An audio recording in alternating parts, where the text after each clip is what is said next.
Greetings, family. Welcome to Live with Chatufa. We are looking at issues that are happening in our nation, Zimbabwe, also issues that are happening in our neighboring countries as well as all over the world.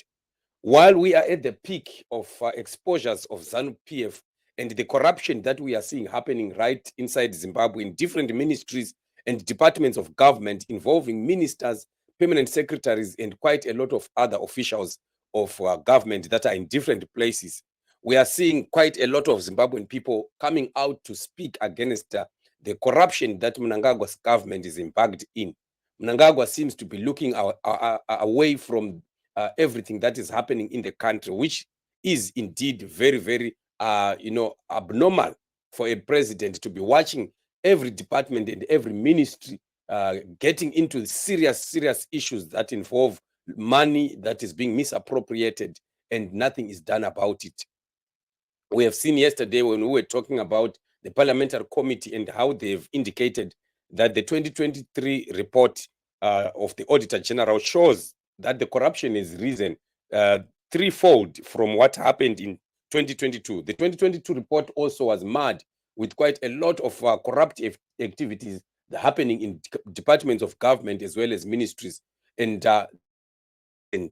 in just a year, and nothing is being done about it. And this continues to be a cause for concern. This continues to be an issue that really needs discussion as Zimbabwean people coming together to send a message to Zanu PF and Emerson Mnangagwa that we are sick and tired of them stealing from the country and giving excuses of the failures, pointing fingers every time to other people.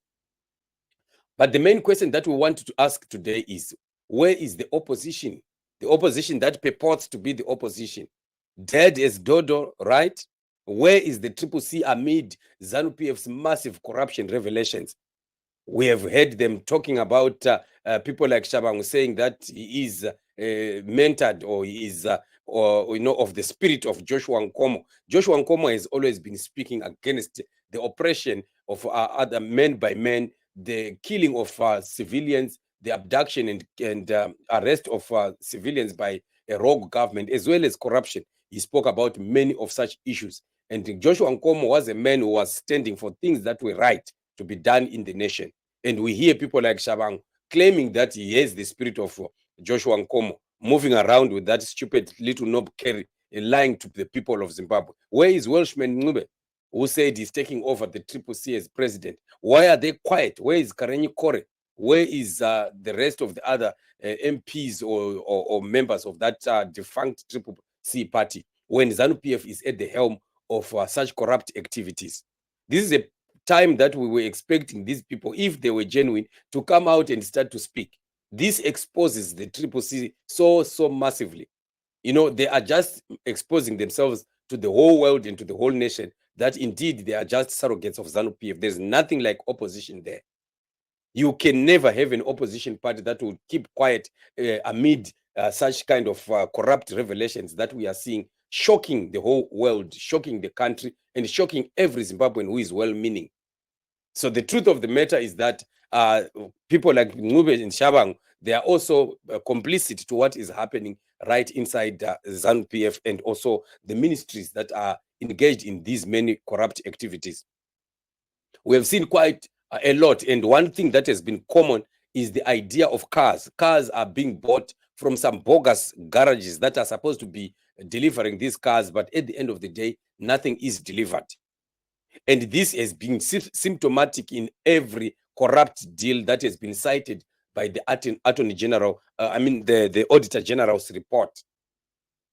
So the deal here is that money is dispersed from the coffers of the ministry and it is given to some bogus company that purports to be a car provider or a car servicing or a car sales company. And that company gets the money. After they get the money, they supply only a quarter of the cars that are requested and paid for. And what happens is that some people will have now to be meeting behind the scenes and they start to share the money. That's the deal that we are seeing happening. So it has been a common deal throughout, and it seems like it has been one of the most prevalent deals that have been happening. And is this surprising? No, we are not surprised because we know why things are happening this way. It is because ZANU PF are just so obsessed with cars. Cars have been something else. I don't know why there is this obsession of cars. And I think this is just a spirit that we need to fight in the new Great Zimbabwe, of the obsession of cars. We shouldn't be having cars, ministers driving cars that are so expensive to maintain at the expense of the coffers of government. For ministers to be able to do work, you don't need to drive all those expensive cars. For what? Because one car, for it to be serviced, for it to be fueled, all that is taxpayers' money that is just being devoured for no reason. And some of these things are supposed, in fact, government is supposed to be looking at cutting costs rather than expanding the costs of running or taking care of a minister. And looking at the bloated government that we have in Zimbabwe, where we have some people that are just called deputy ministers that you can't even know, you don't even know their names. They are just there.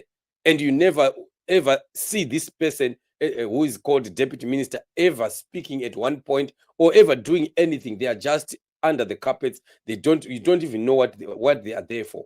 At times, when you look at this, you find there's no reason to have deputy ministers, really. It's supposed to be just a minister and maybe a permanent secretary. That permanent secretary will be acting on behalf of minister if the minister is out. At times, this bulging of government is just for cronyism. It is just for cadre deployment that Zanu PF is doing. And at the end of the day, it's not benefiting the country. It's draining the country. The country remains with no money at all, and they can't now meet the basic needs of the population of the land. That makes Zanu PF very, very unpopular and a big failure. And once they discover that they failed in everything that they do, they turn against the people again and start to want to fight the Zimbabwean people, arresting them, torturing them, abducting them. And this is the problem that we continue to see. Some of these things are supposed to be avoided. Some of these things, they are supposed to talk to each other and just caution themselves to say, guys, if we are going to do this, then we will fail even to do the smallest thing, the smallest responsibility of government. And how are we tomorrow going to be talking to the people if we want to campaign again? That's why they end up coming with arrogance and say, tichangotonga, mchingovukura, whether you like it or not. It is because they know that they have nothing to come and tell the masses of Zimbabwe that this is what they have achieved, because they are just a bunch of failures. Mnangagwa is a catastrophic failure, and he can't even get anything done. And that is the major problem that we are having in Zimbabwe. So where is the Triple C? Where is Ngube? Where is Shabang and the rest? Why are they not coming out and we hear them speaking against this corruption that is happening with Zanu PF? It's just completely exposes them to the whole world that indeed they are just complicit. They are surrogates of Zanu PF. They are working together with Zanu PF. They are just waiting to also fatten their pockets and shut their mouths, and business continues as usual. So this is what it is. The CCC is just as dead as Dodo, and nothing is going to come out of it. So this is what it is, family. Subscribe to this channel for those that have not yet subscribed, like and share, so you continue to receive information each time that we are live. Remain blessed till